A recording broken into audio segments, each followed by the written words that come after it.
Hello and welcome back to this week's episode of I Think I'm Human Too. I never do intros. I feel like you just always know who I am. My name's Catherine.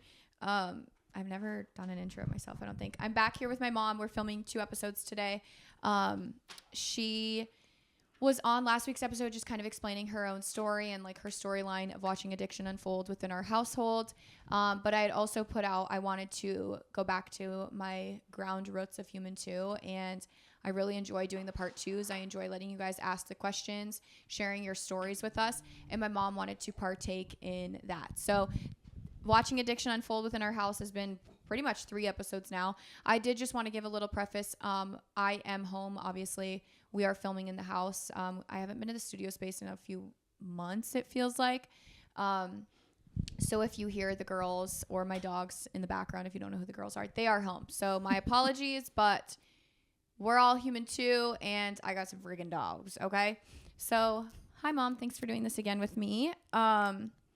We went through the emails. Actually, my mom went through the emails, and we picked through and saw a lot of good emails and stories. We got a lot of questions over on Human Two's Instagram page that we're going to answer for you guys. So thank you guys for sharing and being open and vulnerable. It's such a hard topic.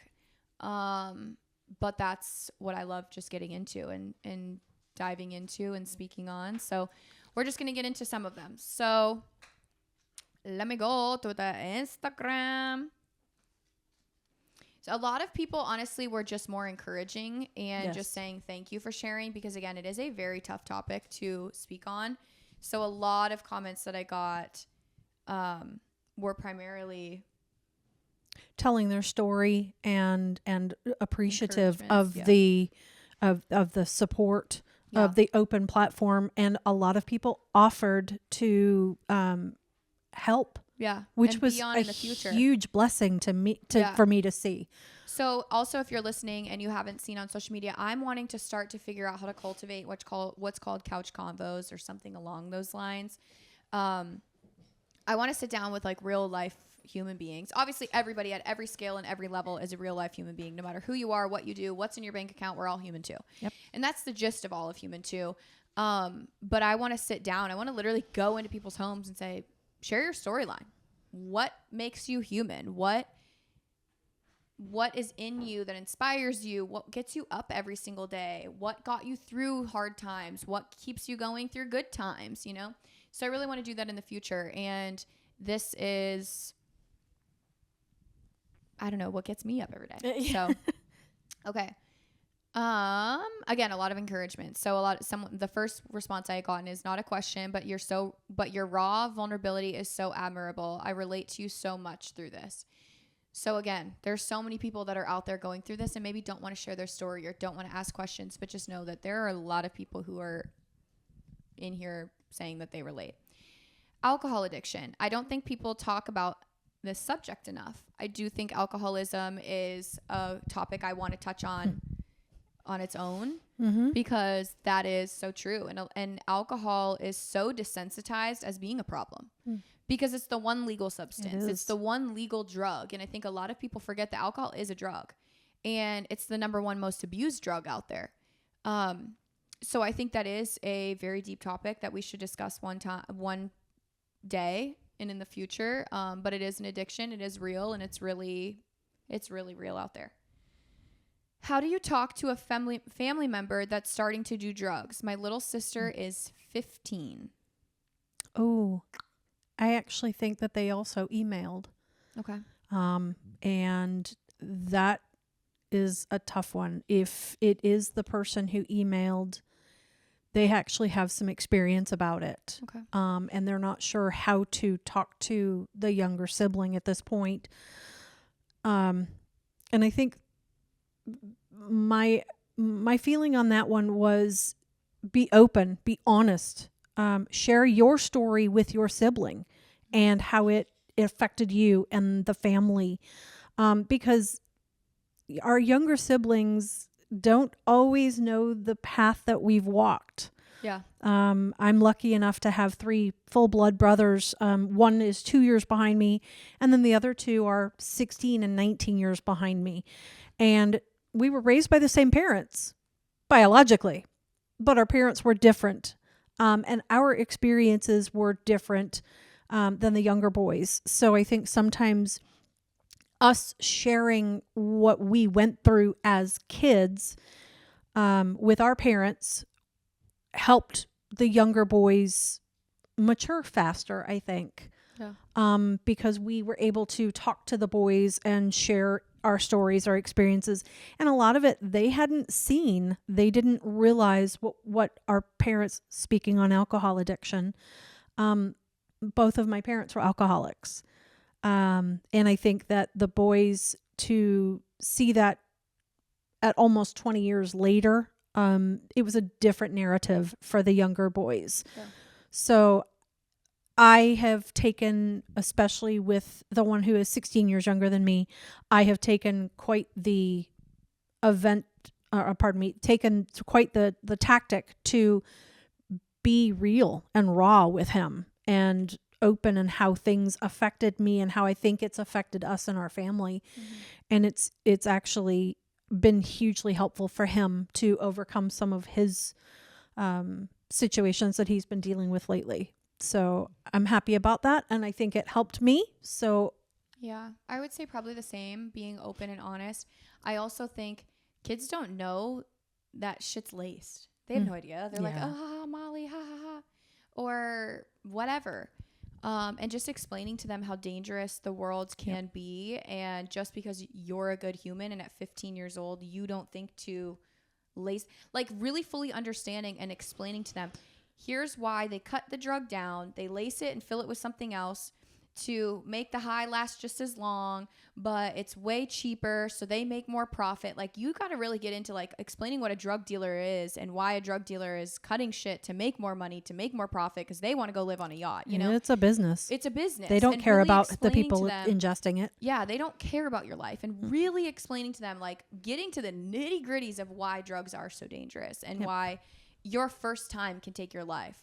You might have tried it 10 other times and been totally fine, and you get one bad batch and it takes your life. I think explaining that on a level of like, that would scare me shitless. Like, that alone would scare me. So, yes.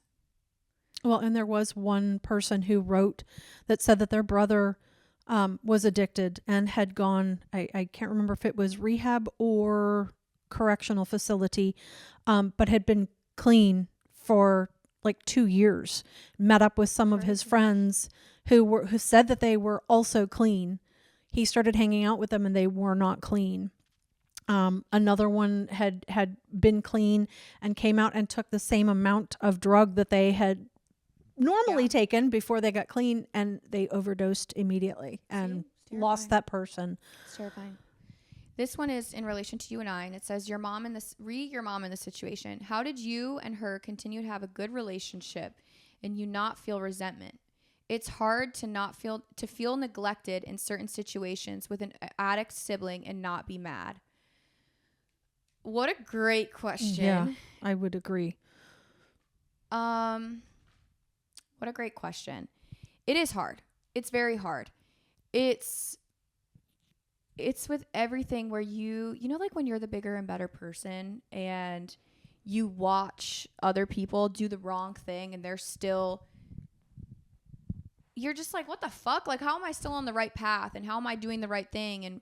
And all the time and attention is going to something else. My dad always used to say, the squeaky wheel gets the grease. And in that analogy, it's meaning like when all 4 of your tires are going, but one's making a sound, you don't stop and check the other 3. You check and you nurture the squeaky one. Mm-hmm. You fix the squeaky one. You put your time and attention into the squeaky one. And it's hard because all your other 3 tires are doing its job. Like, why don't we get a little extra grease? Why don't we get a little bit of extra TLC and love? Why don't you come over and clean us every once in a while? Just because that one's the loud one and the rusting one, like, and it's hard. It's hard. I think at the end of the day, it sounds so cliche. It is what it is. I mean, what am I going to do? Hold it against her? Again, I say this all the time. This is her first day here, today being February 26th of 2024. This is my first day. How many times have I sat and felt alone? Yeah, there was a lot. But why continue that? I mean, she's opened her eyes. We've now been able to sit down and have, how many times did I lose out on a kid, but how many more do I have now as an adult because I didn't close off that wall? Yeah, there's been 50 times where I've sat alone and lonely and angry and sad and confused and saying why. But now I've had 5,000 times of open conversations and open moments and having her over and having experience with her and traveling with her because I didn't say, fuck you. I didn't say, you know, those 50 times really hurt. I said, those 50 times are over. Let's work on the next 5,000. And it's hard. I mean, yeah, like I could sit here and say like, and even like with my dad's loss, I still say there's so many conversations where and questions that I have that I'll never get to have with him. But it is what it is. I mean, what am I going to do? Like be mad and angry for the rest of my life that my dad's dead before he answered my questions? No, I'm just moving forward and doing the best that I can to understand that she didn't have a rule book with children. She didn't have a guidebook with kids, much less a kid that's got addictions, much less a kid that's got an addiction that's not even your biological child, much less there's other things. Like nobody's got a rule book to this. It just is what it is. And I didn't need that to jade who I am as a human. And I still say that to this day. Like there's been a lot of shit that I've been through that I just don't want it to jade me. I don't want it to change me. I don't want it to make me cold and make me hate the world, because that's going to get me nothing other than more lonely rooms to be in.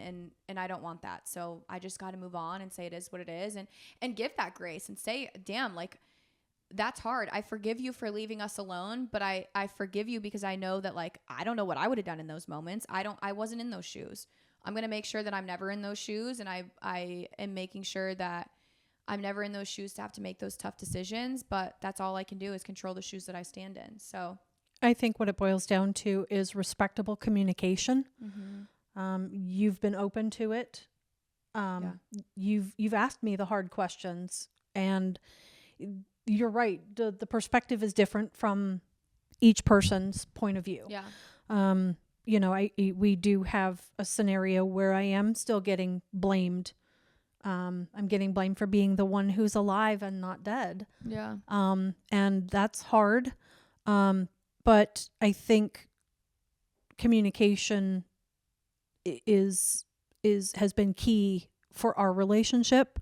Hopefully it works for others. And I even said that in the last episode of like, I've gone to therapy and I've sat in a room with a professional and said, so I have an older blood brother who was in every room that I was in as a kid, and his mindset on everything is so different. And he went polar opposite. He went, fuck you, Mom. Like, how dare you keep me in that room for so long? Why didn't you do what was best for your own blood children and remove us from that? Why not? Who knows? Why fucking not? Can we go back and can we change time? No. But what I can say is I'm in this room now. So why am I worried about the room 10 years ago, 15 years ago? He still is. And that's okay. That's his own journey of life. That's his own mindset. When he comes to changing that, that's his own trajectory. That's not mine. If he comes to changing that. If he does. But I've sat with a therapist and I said, why does he care?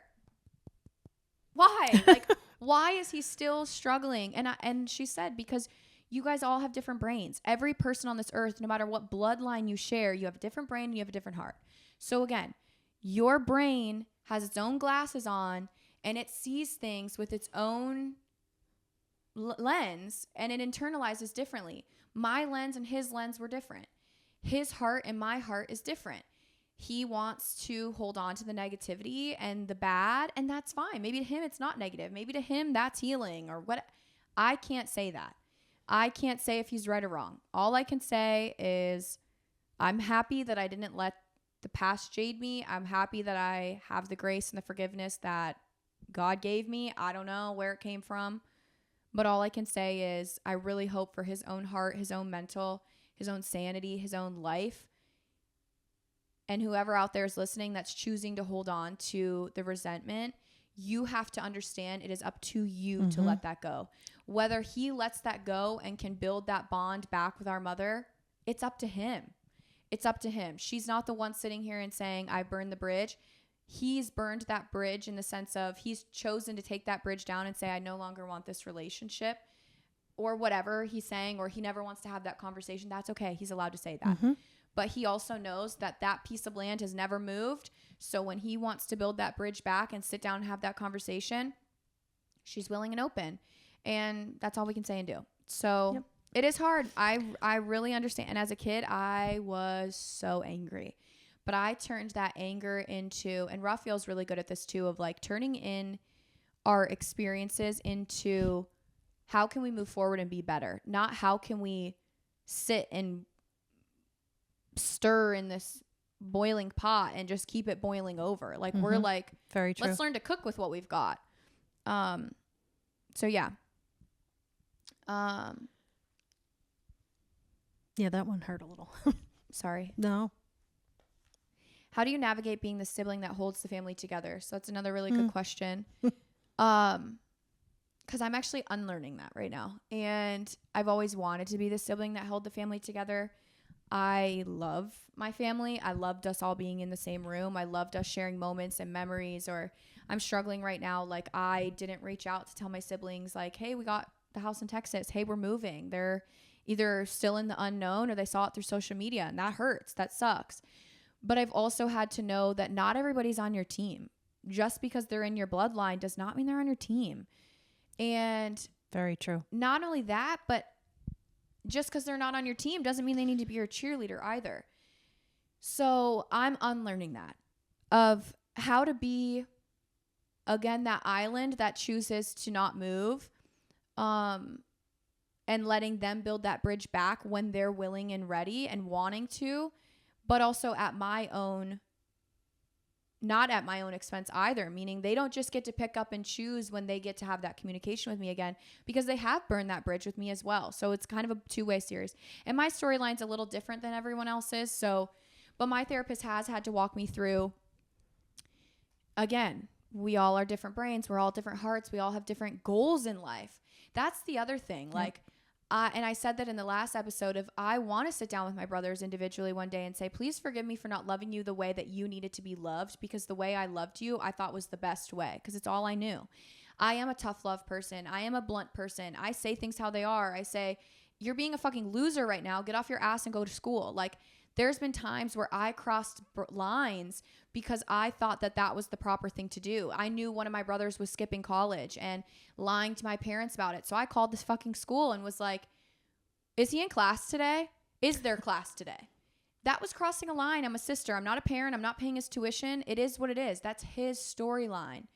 And I crossed a line. But because to me, I was like, you're better than this. Why are you skipping? Go to class. Our parents are giving you an education that I didn't get. But that was something that I needed to step back and say, this is his life. He's an adult. He's in college. He's not in middle school. He's not in high school. He's not in he's an adult. And if mom and dad want to be blind to this and he wants to let this be his narrative, I had to let that go. So there's so many fine lines of like, to me, that wasn't toxic. To him, he could have been like, you're a toxic sister. Like, why are you making it your life mission to figure out what I'm doing in the world? Like, let me live. And if he were to sit down and say Catherine was toxic, you're right. I can't take that from him. But again, that comes with like, I thought I was being the sister that was holding us all together. I thought I was being the sister that was pushing everybody forward. I thought I was being the sister that was loving.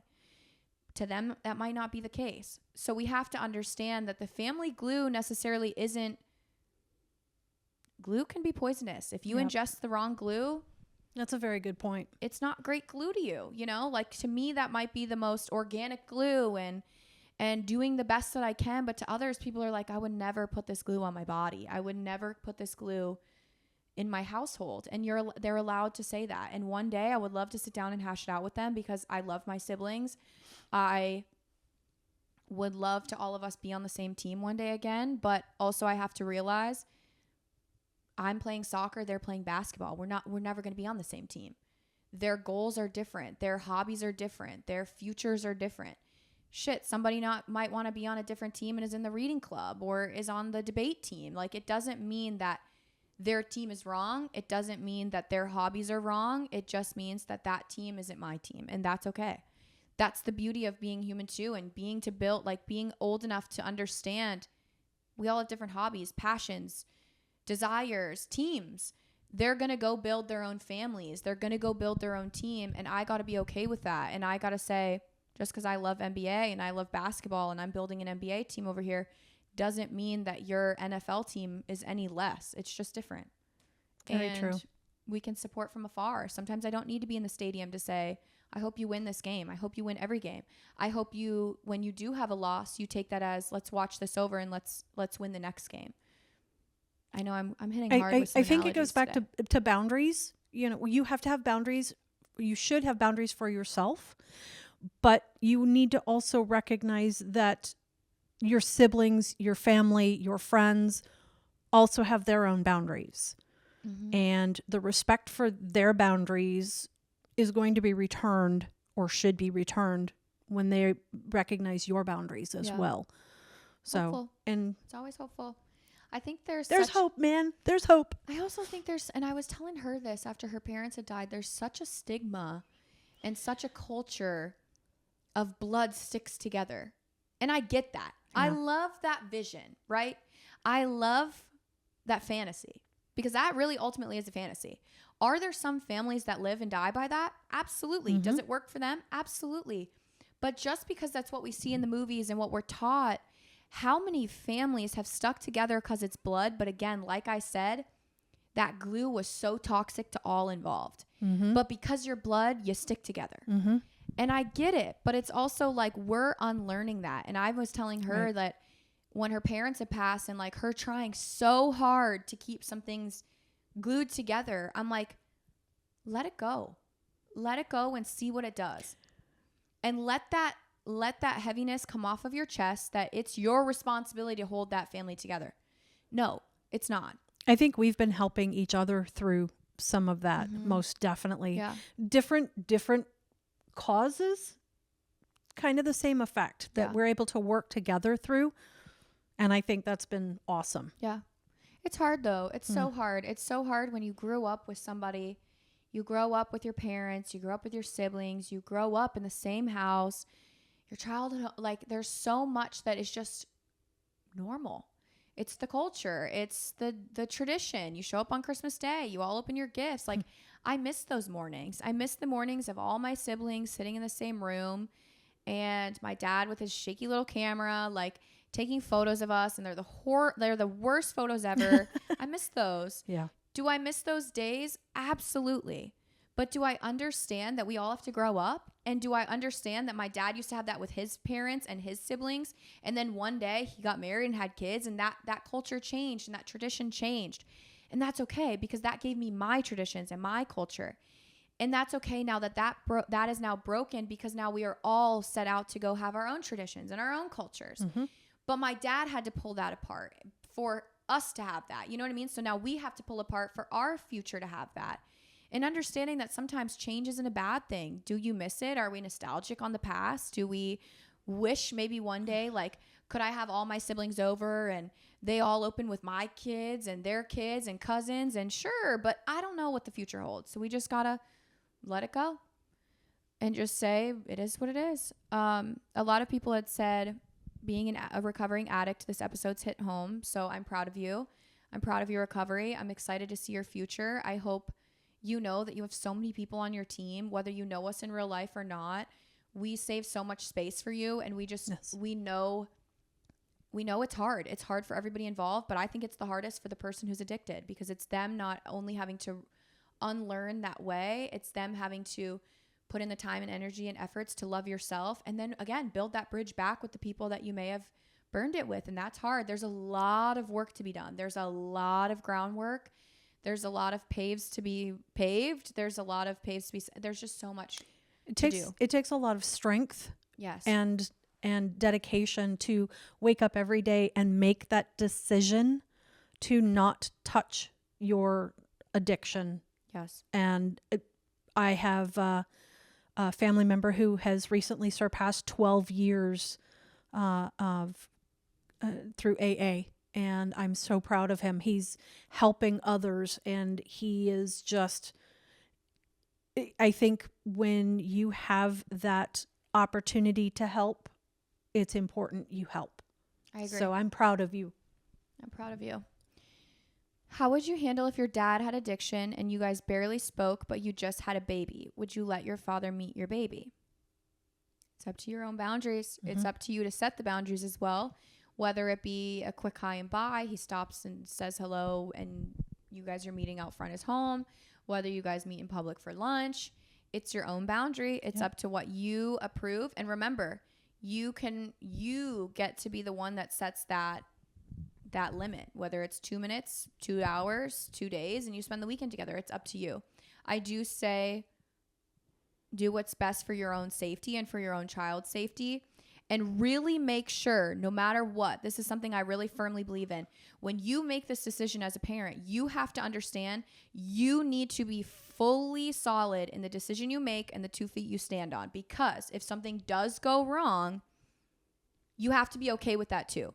And you have to say, damn, I tried, but it is what it is. That's okay. I tried. That's the most that I can do. Don't let the guilt overcome you. Don't say, damn, I shouldn't have.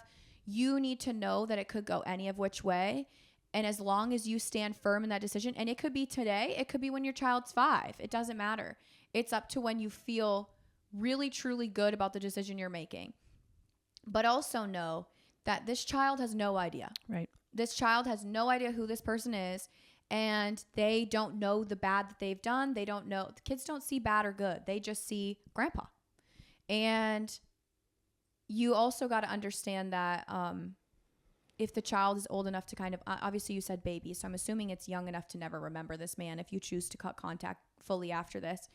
But if this kid does remember his or her grandfather, say you got a 2-year-old, a 5-year-old, and now they're addicted to grandpa. Now they're like, hell yeah, where's my grandpa? And things went bad and you got to explain it to them. That's where I'm also saying you got to stand firmly in the decisions you're making, because now you have a child to explain this to who doesn't understand, who doesn't comprehend. So when you're making the decision, make sure you're not only doing it for yourself, but the child involved as well, would be my best 2 cents to that. You know, you did mention, and I've seen in reading through the emails, guilt is a huge emotion that was overwhelming in the communications. And I know I dealt with it. I dealt with the guilt of, you know, why did, you know, my father drink so much? Why was it every Christmas it was brutal to even get dad out of bed before noon? You know, the guilt, thinking, what did I do as a child? And then on the flip side, the guilt that I felt over, you know, my stepchildren, my stepdaughter specifically, that what did I do wrong? You know, how can I help her? What did I miss? And I had to come to the realization that my guilt is my feeling. It's something internal that I had to recognize that these people were making these decisions for themselves, and the way that they were affecting me was what I was responsible for. And that's the only thing I was responsible for. I could not change him. I could not change her. I could just be there to support. Yeah. And it was, the guilt was something that was almost palpable. Yeah. Again, going back to therapy, I teach you guys all that I learned in therapy, because it's truly changed. She should charge you more. My mindset. Literally, I'm like, she should charge for however many people are listening. But she had taught me we're born with 5 feelings, and those are 5 internal feelings that we truly are born with in our lives. And sadness, fear, anger, joy, and there's one more. That's what we're born with. I don't know. I'll look it up. Okay. That's what we are put on this earth with. Every single other feeling that you have, that you say, I feel guilt, I feel shame, I feel embarrassed, I feel ugly. Those are all feelings that have been conditioned. So when she said, when you come upon a conditioned feeling, let's dig deeper and say, let's get to the core feeling. Guilt normally transitions into sadness. You are sad that is how her life is playing out. You are sad that you are watching this unfold. You are sad you couldn't make the changes. You are sad. But when you take it to court and you go in and you say, Judge, I am a stepmother. my daughter's going through addiction. I am struggling that I didn't do enough for her. I'm sad I didn't do anything to help. Like, I'm not doing enough to help her. He's going to look at you and say, Miss Sheila, you're guilty of nothing. Why are you here today? If you were to go in and say, Judge, I am a stepmother. I don't care for this kid. I want nothing to do with this kid. I'm actually pissed that I married a man that had a daughter, but it is what it is. So I actually decided to go out and say, I'm going to fuck up her life, and I'm going to go buy heroin, and I'm going to give her a needle, and I'm going to tell her, have fun. He is going to then I'm guilty. You are guilty of a crime. Mm-hmm. You are guilty of purposely and intentionally harming somebody else in their future and their life or whatever, their well-being. That is guilt.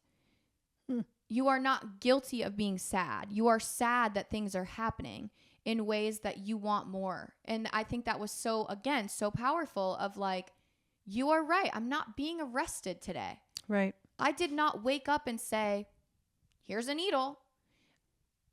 I think that's something else that a lot of people, and that goes for anything that we're going through. Like, and I've said that before of like, I feel guilty living in a home where I can afford lights. I feel guilty of that. But what am I guilty of? Working and getting a paycheck and paying my light bill? I'm not guilty of doing any crimes. No, you're not. I feel sad that people are out there struggling. I feel that. But that internalizes, I feel guilt. Because I also then go online and I show, hey, we bought a new house, everybody. And there's somebody saying, I can't afford a light bill. I can't afford to feed my children. That makes me feel guilty that I just posted a video. But it's not guilty that I posted the video. I'm not guilty of doing anything wrong. I feel sadness that there's people out there struggling while I'm showing the highlights in my life. And that's where we have to unlearn that mindset of we've done nothing wrong. Right. And we can feel sad. We can feel sad for them, but that's all. We got to say it's not my life. Could I do all that I did? Could I give her all the resources? Yeah, but still at the end of the day, it's up to her to decide, do I want to put this needle down? I mean, you didn't hand it to her. No, that's very true. I'm on my soapbox once again, y'all.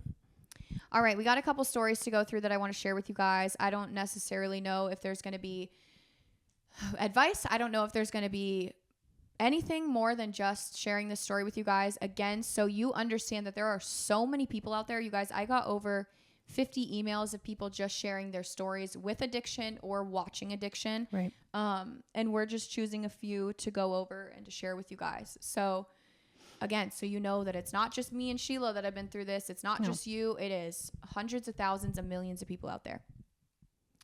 All right. Hi, Catherine. First, I just wanted to start this email by saying thank you. Thank you for being a voice for so many people in so many different avenues. Your social media has been an outlet for me for many years, and I appreciate you and your platform. I relate so much to you, and to be able to watch you has been an escape for me.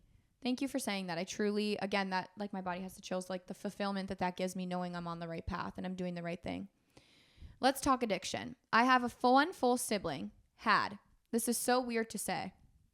I had one full sibling. He and I were 4 years apart. I was that annoying little sister who had to tag along with my brother everywhere, and he hated it. He battled with addiction for years. It started when he was about 10. Yes, 10. I remember the first time he had smoked weed. He had me smoke weed. I was 6. It started with weed and ended with a crippling addiction to heroin. Our dad passed in 2012. I was 12 and he was 16. Our dad was all we knew. He raised us as a single elderly father, and when he passed, both of our worlds crashed. At the time of Dad's passing, I was visiting our mom out of state, and my brother stayed with our dad. Him and our dad fought a lot, and to make a very long story short, those two got into a huge fight. Dad got arrested, and my brother got taken to CPS. I got picked up from my mom's by CPS. My whole body has the chills. My dad got sick in jail, got out of jail, went to the hospital, and he never came home. I blame my brother a lot for our brother's passing. If they wouldn't, I think you meant father. I blame my brother a lot for our father's passing. If they wouldn't have fought, Dad would have never gotten sick in jail, and he'd be here right now. That was a tough battle for me to fight. After our dad's passing, my brother's addiction got worse. He had had all the resources handed to him to get better, but he didn't want to get better. 6 months before my brother's passing, he got arrested. He was sober for 6 months. He gets out of jail, goes to his dealer, and takes the same amount of drugs he did before he got arrested, and his body couldn't handle it. He overdosed. I remember I wanted to go visit him in jail. I was working for an independent sober living organization and wanted to get him help. I never got to do that because he got released from jail before I could go see him. When I got the call that I needed to go home, I knew it was for my brother. I knew would get this call and this news someday, but it hit so very hard. My brother was my best friend growing up. Where he went, I went. For many years, I had hoped he got better, hoped that he would beat this disgusting disease, and he didn't. I won't ever get to experience having a brother Earthside anymore. My brother never got to attend a tennis match or a softball game. He never got to see me graduate. He didn't get to see me get married, and never will he get the chance to meet his nephew. This is a pain that will dig at me for the rest of my life, and I hope you get the chance to read this, and I hope this made sense. I hope I can be a voice for someone battling the same battle. Thank you times a million. Whoa. Thank you. Whoa, I literally am about to cry. Me too. God, it's so sad. It really is. And the one thing that's not the one thing that stuck out to me, but the one thing that I wanted to point out with this one is that he had all the resources. He chose to not use them. And that is so hard to sit by and watch. Yeah. Knowing that you've done everything that you can. The pain of losing someone because of a decision that an addict made. I can... And that same resentment. I can empathize. That same anger you had towards him about your dad's passing. Right. I'm sure he had and held a lot of as well. So I'm sure his storyline and his battle was because he was really battling something deeper. Mm-hmm. Understandable. I mean, even if you're feeling the second wave of anger and resentment, I'm sure he's feeling the first wave felt the first wave of it. I'm sad for you. I'm sad because it's exactly like what you said. You had a brother out there that missed out on so much beauty that this world had to offer. And now you're paying the price for his decisions. So I'm sorry. Another story of brother. My brother has been in addiction since I was 12 years old. I've watched him get arrested, go to rehab, halfway houses for 17 years. He has never had more than 2 years clean. My parents have arrested him to save him, taken him in, given him money, bought him whatever he needs. My siblings and I have given him money, food, clothes, anything he needed. We have picked him off the streets homeless to bring him to a holiday dinner and begged him to let us take him to detox. And he said, no, drop me back off. Recently, he was 4 months clean and living with our sister. He came over to spend the Christmas weekend with my fiance and I.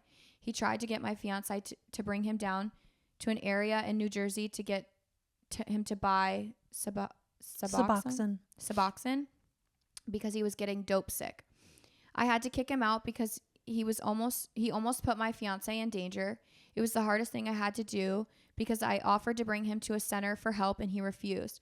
So we had to drop him off at the bus station Christmas morning. Now he's in jail for 3 months and it brings us peace knowing he's in a safe space and can't use, but then we have to worry about when he gets out. He won't go to a program and he says he wants fentanyl. I'm sorry for the summarization, but there's so much more to this story and the email would have been 20 pages long if I ever went into all of it. Thank you for letting me share my story. I would love to offer support for any siblings of addiction. First off, I applaud you for your boundaries. Mm-hmm. That's very difficult. You guys, the leg hair on my legs is standing up. Sorry for cutting you off. No. Exactly like what you're saying. Yeah. It's so hard. That is so hard. But again, your fiance and you are now your family. Yes. That is the core family. That's wave one of your family.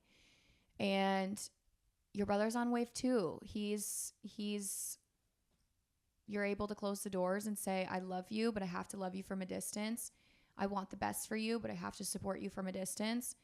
And it's up to him to decide what's next in his life. And just remember that he's the one who was responsible for his decisions, not you. Absolutely. All right. Hello, I just wanted to reach out because I work at Nexus Recovery Center. It's a nonprofit and one of the only substance use treatment facilities in Texas where women can bring their children into treatment with them. That's an interesting concept. Mm-hmm. We have a daycare on campus where I am that offers different therapies to the kids while they are there. Before working there, I knew almost nothing about addiction. From the moment I walked in, it was extremely eye-opening and humbling. I am truly amazed at the work these women are doing to better their lives in each and every day that they're here. I take every chance I get to share about what we do because you never know who needs to know there's a safe space for them to go to for help. Would love to talk more if you're ever interested. I love this perspective coming from an outsider completely. You're not family. You're not a friend. You are a resource and you are a human that gets it. You want to be there. You understand and you want to support. I think a lot of times people don't know that there's resources out there. Sometimes they do and they choose to walk away. But there are so many times where life is lost because they just didn't know there was more for them. They didn't know that there's so many times people get out of jail and are like, what's next? Like, where do I go from here? But there's so many resources. It obviously depends on the county you live in, the city you live in, the state you live in. But it starts with saying, I need help. It starts with saying, I'm wanting to make a change, but I really need support. Maybe your family, again, like I had said, I am the tough love sister, right? So maybe one of my brothers is like, damn, I really need help, but I don't want Catherine's. Catherine is the worst person for me to call in this moment. And that's okay. Mm-hmm. I can hear that. As long as you're saying, I need help, but I need it from somebody else. Right. Share that and say that, like, Catherine, I love you to death, but you're toxic glue to me. And I get what you're trying to do is help me, but it's not helping in the way you think. I need a different resource. And I would be the first person to start making all the calls.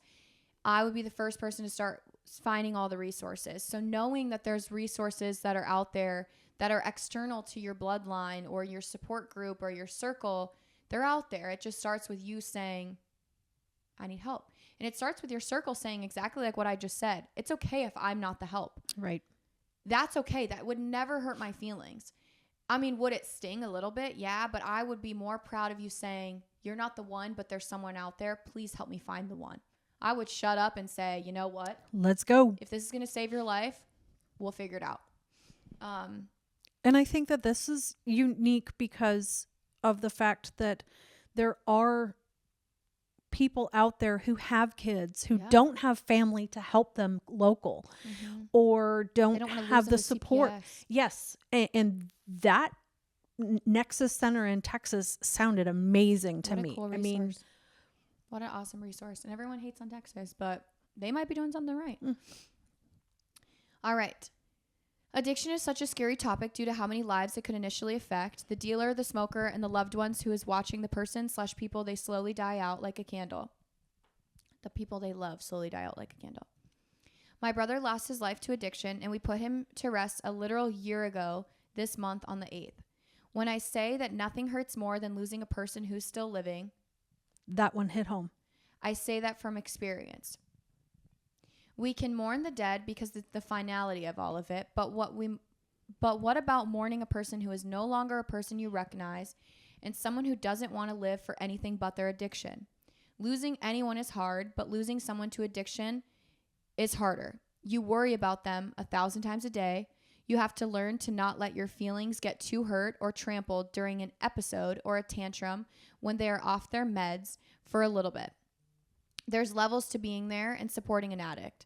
The first initial and most natural step is action. You jump in head first. Rehab, support groups, and keeping them in eyesight 24 hours a day is what it feels like.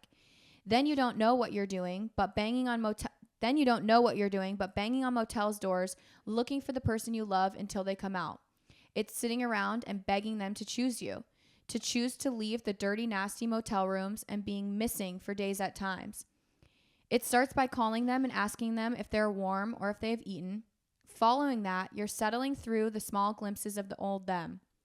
Your hope is still at an all-time high, and even though they don't want to get clean, you still hope that they have a change of heart. I don't say this for everyone, but life kind of does its own thing, or at least it did for me. Life started throwing me bigger problems. I was at a crossroad of helping my brother with his addiction while trying to stop myself of letting life get the better of me. I adopted him the way he was. I understood that he wasn't perfect, but I also loved that when he was present, he laughed and he was there. Holidays and birthdays weren't always a guarantee, but he was trying, not only trying to get clean, but trying to control it. And I felt better that he was trying. I hugged him a little longer and goodbyes and planted in my head that he was out here just working. He was out there figuring himself, and when he comes back, he'll be there, and I was happy living in that silly little bubble. Till I was a constant visitor at Tacoma General, watching him live through a vent and feeling so defeated and filled with immense amount of guilt. I was watching him be on dialysis while being on a vent, and the constant prayers and tears we had begged God to give us one more time. 30 years wasn't enough, but it's all we got. Mm-hmm. It's what God gave us, and there's something I'm still dealing with right now. I feel like a coward. I feel like I had chosen my own life over his, and he had more to live for. Being filled with so much regret and guilt feels like I'm the candle now, slowly burning till I'm just ash and smoke. Holy shit. Yeah, that one got me too. There is so much in there that I think so many of us watching this and listening to this can relate to. If you have an addict in your life, if you support.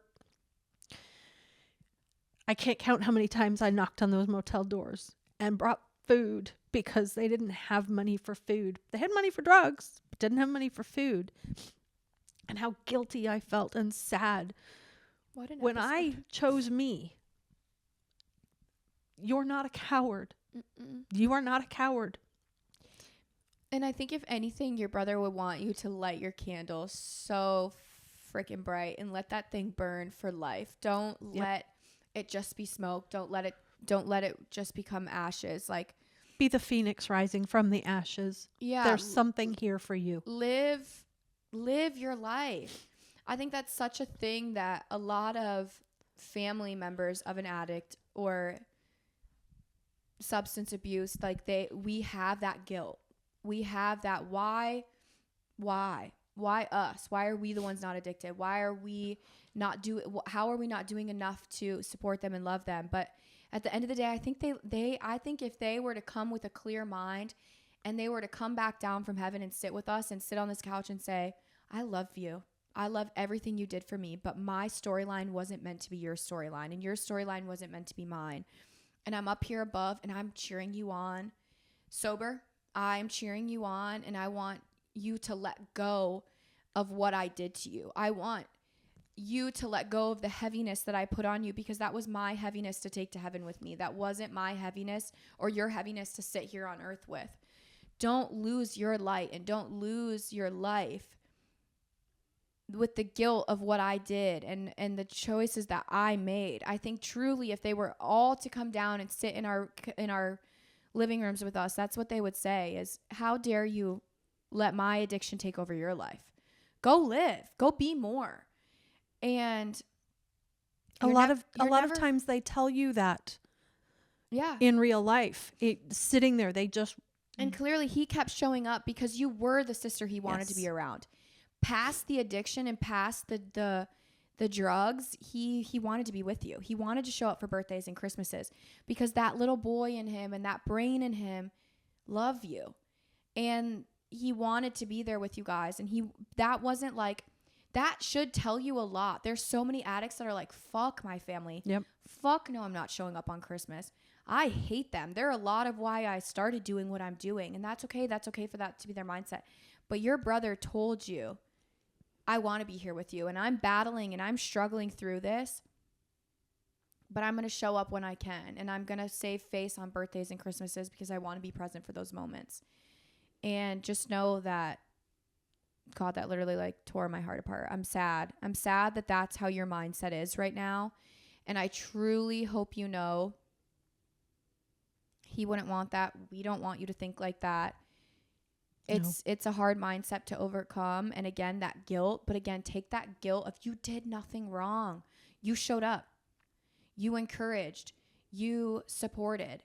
You held him longer. You gave longer hugs. You fed him. Like, you did everything but harm him. You didn't do anything that a judge would convict you of. So you got to let that go. Let that guilt go and just say, I feel sad. I feel sad my brother's not living today. I feel sad of the choices he decided to make, but I'm guilty of nothing, of anything harming him. I'm not guilty of giving him the syringes. I'm not guilty of doing anything but loving him. Right. And if I'm guilty of anything, it's loving him too hard. Sure. But is that a crime? No. Whoa. Not you guys making me cry. Not you guys making me cry. All right. This one. Sorry, I wanted to read see where we're at. Okay. I saw your Instagram story to send you my firsthand addiction stories by email, so here's mine.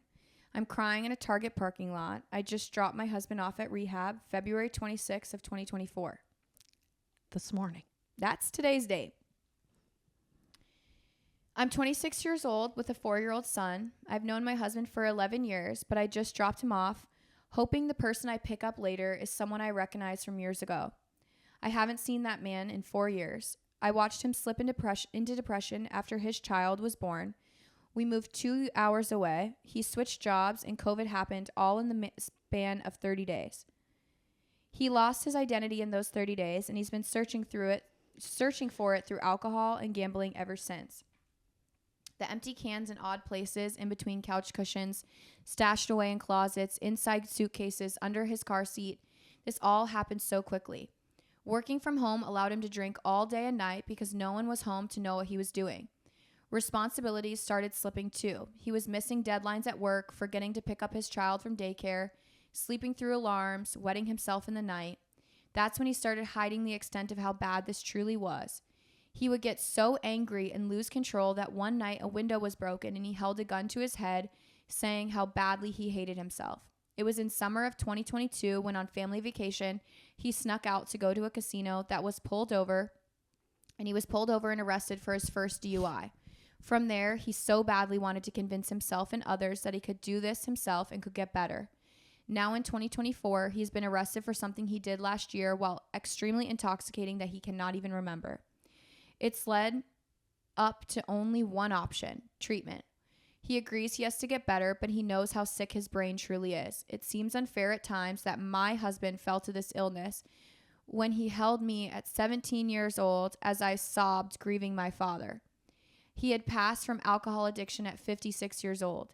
How can the person who knows how deeply that hurt me continue to make these choices every day, knowing it ended in an early death in my own father? So not only do my biological parents suffer from alcohol addiction, but now my husband does too. It's better everywhere in my life. I just wish so badly alcohol wasn't easily accessible and everywhere we look. It's taken a lot of love and happiness from what should have been a better life than what I was given. That's deep. That is deep. And first off, I want to say, I don't think he's doing this to you on purpose. You touched on it at the beginning. Alcohol is the easiest, most accessible intoxicant that we have out there. And working from And it's legal. And it's legal. And at a grocery store, at a gas station. Technically inexpensive when you compare. And quite honestly, working from home and drinking during the day, I mean, I think him hiding it was might have been, I don't know him, but it might have been a double-edged sword for him because he's doing it and wanting to be there for you, but also not wanting to hurt you. So he's hiding it. I don't know. Yeah. But the man made a huge step in getting treatment. He wants it, is what it sounds like. He's there. Supporting him and loving him. I'll be honest with you. The past 4 years has not been easy on a lot of us. I also think, like you said, like hiding it is probably his way of hiding it from you, is his way of protecting you. Yeah. Because he knows how badly it's hurt you and he knows it's a problem for him, but he doesn't have the strength to get past that. So instead he hides it because he doesn't want to hurt you. And I get that. Like I understand that. So getting this help, like you said, hopefully it does do that, give that change in him, but also don't hold on to that either. Know that alcohol, again, is an addiction, and that is a mental disease, you guys. Like, there's so many people that are just like, well, just don't pick it up. Don't order the drink. And easier said than done. And I love that that's the life experience you have. I love that you don't have the understanding to it. That's great for you. But also understand that that's not everybody else's storyline. Right. In the analogy of, I stubbed my toe this morning and my toe is throbbing. Just because you didn't stub your toe this morning doesn't mean mine isn't hurting. Or just because you've never stubbed your toe in this lifetime doesn't mean millions of other people aren't experiencing that stubbed toe and that pain. I love that you've never stubbed your toe. Keep stepping properly every single day so you never have to experience that hurt, but don't sit here and say it doesn't happen. And with that, knowing that like he's showing up for treatment and knowing he's in the best place that he can be right now, but it's still up to him when he gets back out to remain clean and build his life from there. It has nothing to do with you. And if he chooses to go whichever path it is, it's not for you to be guilty of. It's not for you to hold onto your chest of like, damn, did I not do enough? Exactly like what you said, your life is great everywhere else. Keep chasing that. Focus on you. Fulfill yours. I mean, Anissa literally just from today we're filming, but Anissa's podcast just came out of supporting him while fulfilling yours. That is such a powerful thing and such a true, powerful message that I believe in. And I'm so proud of her speaking on, because how many times do we support somebody and we don't fulfill ours because we pour into them. We pour into them. We pour into our spouse. We pour into our children. We pour into our parents, our siblings. Fuck our job. We pour into corporations that don't care about us. We pour and pour and pour, but where's our fulfillment? And so for you to say you're still living a fulfilling life while supporting his supporting his treatment, I almost said addiction, while supporting his treatment and supporting him to get better, continue to fill your cup at the same time. Continue to fulfill your life, because at the end of the day, if anything goes wrong in his, that's all you have is your life. And whatever you are pouring into that fulfillment, you can still support, but still focus on your own fulfillment, because that's all you got in this lifetime. And I'm glad that you said that, because that is something else that I feel like a lot of people, again, get, that they feel that guilt of, shoot, I even have it of like, how do I have a sibling that's struggling when I'm living a great life? I feel, granted, I still have my hardships, but I still feel guilty that he's going through his, right? Like, I feel for my brothers. I feel for my siblings. I feel for the people out there. But that doesn't mean I stop chasing what I'm going after. It just means I want to be an inspiration to them and be like, hey, you guys, like, I've been through some hard stuff too. We're talking about it right now.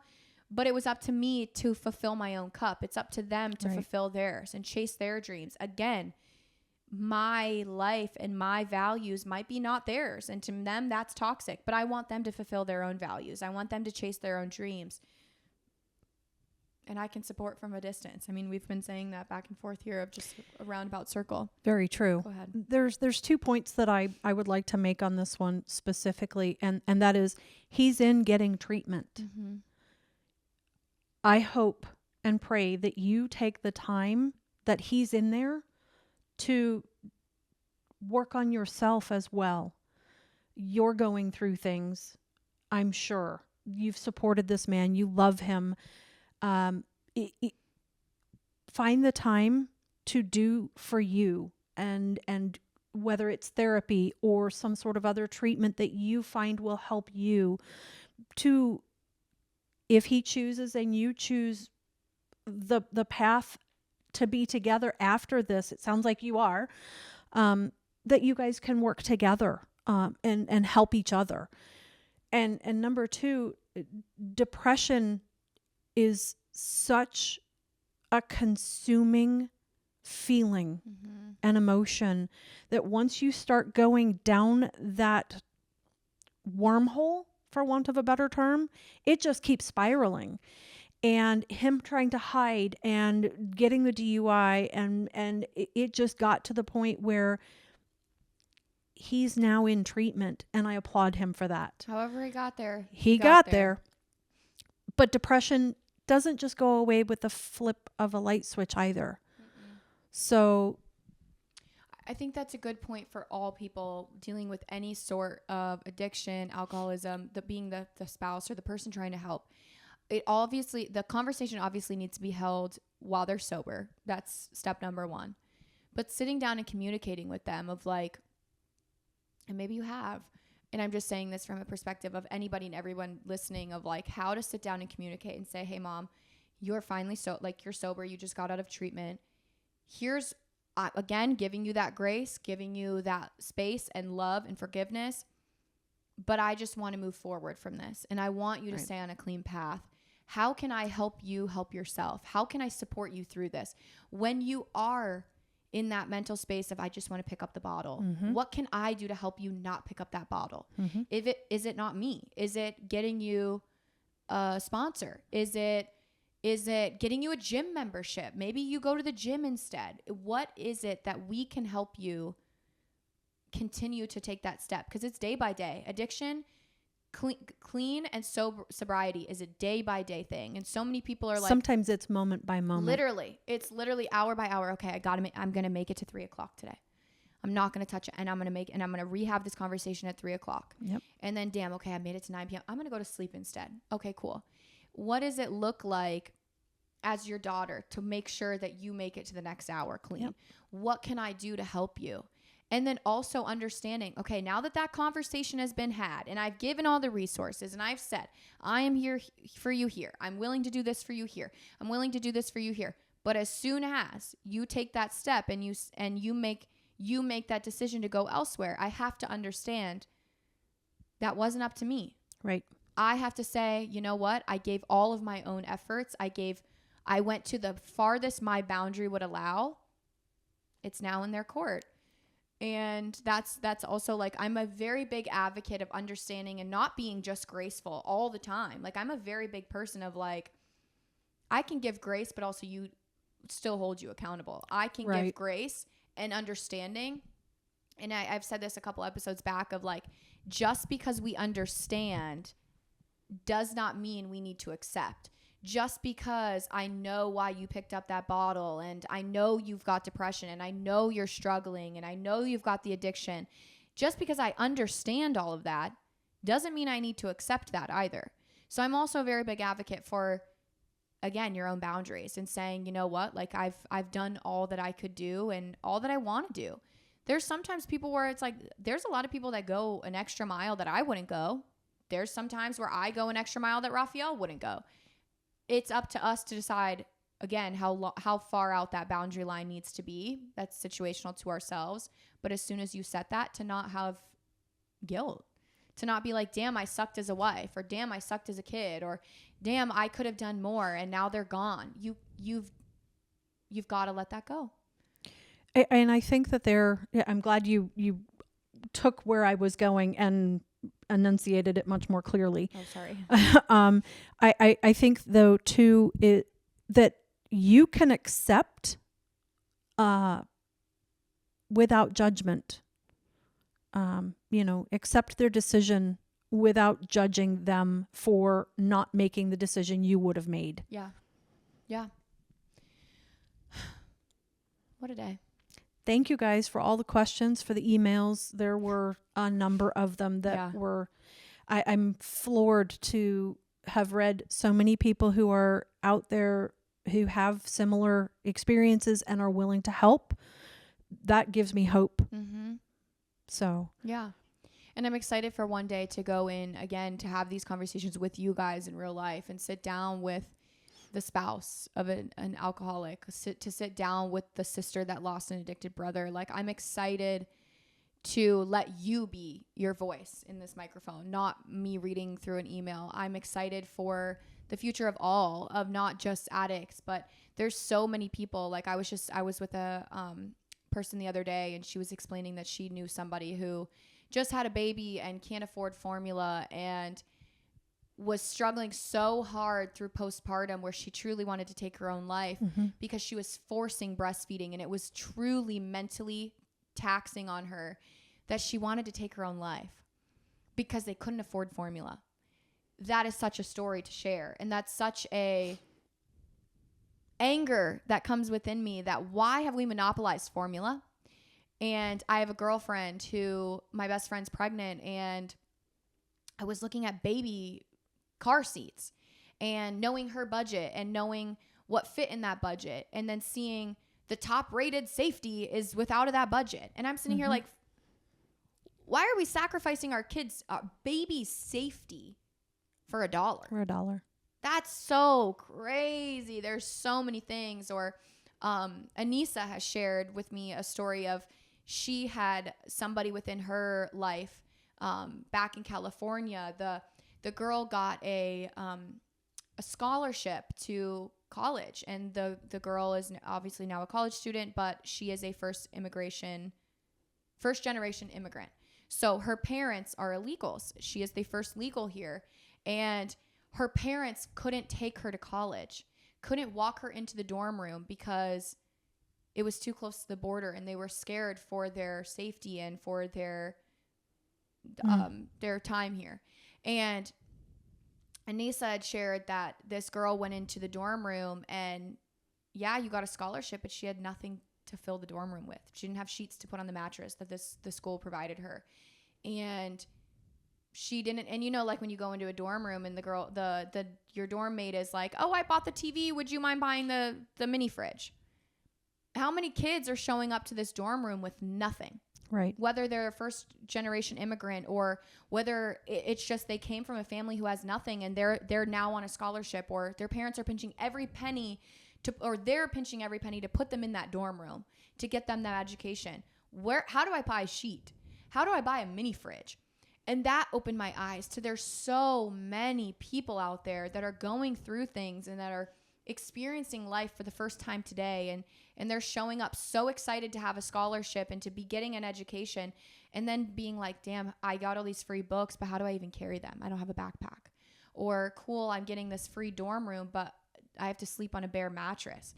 And Anissa shared that story with me, and that stemmed something in me. There's so many things and stories and lives happening all at once. Like, we're all human too. We're all going through something, whether you're a legal citizen, whether you're a new parent, whether you're a sister to an addict or a wife to a alcoholic, or a child to a dead father. Like, there are so many different storylines out there of things that everybody is going through.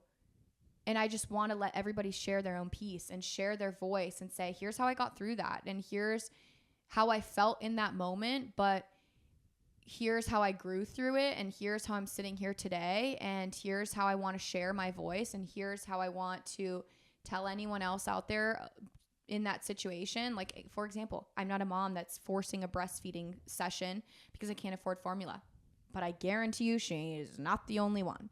No. So to have her sit on the couch and say, here's what I've been through, there's a lot of people that can relate to that. And I love getting to hear your guys' stories. Honestly, it tears at my heartstrings because I want to save the world and I want everybody to wake up and live a beautiful life, and this to be their Monday at 2:20 in the afternoon. But I know that's not real. But I want to do everything in my power to continue to share the voices of those out there so nobody feels alone in what they're going through. So we'll see you guys next week. Thank you for being here. My mom will not be here next week with us, but that's okay. Thanks for being here for 2 full episodes.